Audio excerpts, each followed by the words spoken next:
दोस्तों हम लोग डेक्कन प्लेट्यू के फॉर्मेशन को समझने की कोशिश कर रहे हैं।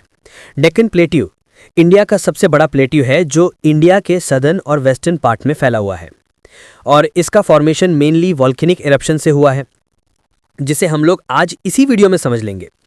दोस्तों, इंडिया का सबसे बड़ा प्लेट्यू यानी कि डेक्कन प्लेट्यू का फॉर्मेशन कैसे हुआ, फॉर्मेशन ऑफ डेक्कन प्लेट्यू। जैसे कि हमने पहले ही डिस्कस किया कि डेक्कन प्लेट्यू इंडिया का सबसे बड़ा प्लेट्यू है जो अप्रॉक्सीमेटली 5 लाख स्क्वायर किलोमीटर से भी ज़्यादा का एरिया कवर करता है। डेक्कन प्लेट्यू सदर्न और वेस्टर्न साइड में ऐसे टोटल अप्रॉक्सीमेटली 8 स्टेट्स में फैला हुआ है और इसका फॉर्मेशन मेनली बेसाल्टिक रॉक से हुआ है। ज़रा कमेंट सेक्शन में बताना कि ये मोटा मोटा 8 स्टेट्स आपको कौन सा दिख रहा है। डेक्कन प्लेट्यू का एवरेज एलिवेशन 1 सी लेवल से लगभग 600 मीटर्स का है और यहाँ लोकेटेड हाईएस्ट पीक का नाम है डोडा बेटा पीक। इसकी हाइट अप्रॉक्सीमेटली 2670 मीटर्स है। डेक्कन प्लेट्यू की लोकेशन की बात करें तो ये नर्मदा रिवर के सदर्न साइड में ईस्टर्न घाट और वेस्टर्न घाट के बीच लोकेटेड है। डेक्कन प्लेट्यू का फॉर्मेशन आज से करीब 6070 मिलियन ईयर्स पहले क्रिटिशियस पीरियड में हुआ था, जब Indo Australian plate northward direction में ट्रेवल कर रही थी।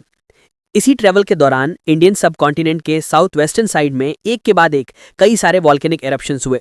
ये वॉल्केनिक इरप्शन करीब 30,000 ईयर्स तक चलते रहे और यही इरप्शन डेक्कन के फाउंडेशन का बेसिस भी बना और ये डेक्कन ट्रैप का पहला लेयर बनता है और इसका दूसरा लेयर बनता है रीयूनियन हॉटस्पॉट से निकले लावा के सॉलिडिफाइज होने से, जो साइंटिफिक लैंग्वेज में अर्थ के अंदर अपर मेंटल के उस एरिया को हॉटस्पॉट कहते हैं जहां से हॉट मैग्मा अपवर्ड डायरेक्शन में मूव करके वॉल्केनो का फॉर्मेशन करता है और इसके थ्रू बाहर सरफेस पर आने की कोशिश करता है। आपकी जानकारी के लिए बता देते हैं कि ये रीयूनियन हॉटस्पॉट आज के इंडियन ओशन में लोकेटेड है। भाई, रीयूनियन आइलैंड के ठीक नीचे ही ये हॉटस्पॉट लोकेटेड है। यहाँ एक चीज आप देख पा रहे होंगे कि ज्यादातर वॉल्केनिक इरप्शन एक्टिविटी इंडिया के वेस्टर्न कोस्टल साइड में ही है और वहां से लावा कंप्लीट पेनिनसुलर इंडिया में फैल गया और समय के साथ सॉलिडिफाइज हो गया। यहाँ नोटिस करने वाली बात एक और है कि अगर आप पेनिनसुलर इंडिया का क्रॉस सेक्शन देखेंगे ना, तो आप पाएंगे कि इसके वेस्टर्न सेक्शन की थिकनेस इसकी ईस्टर्न साइड के कंपैरिजन में कई ज्यादा है, जो इस बात की गवाही देता है चिल्ला चिल्ला के कि डेक्कन प्लेट्यू का फॉर्मेशन में हुए ज्यादातर वॉल्केनिक इरप्शन पेनिनसुलर इंडिया के वेस्टर्न साइड में ही है, जहां हम आज का महाराष्ट्र देखते हैं।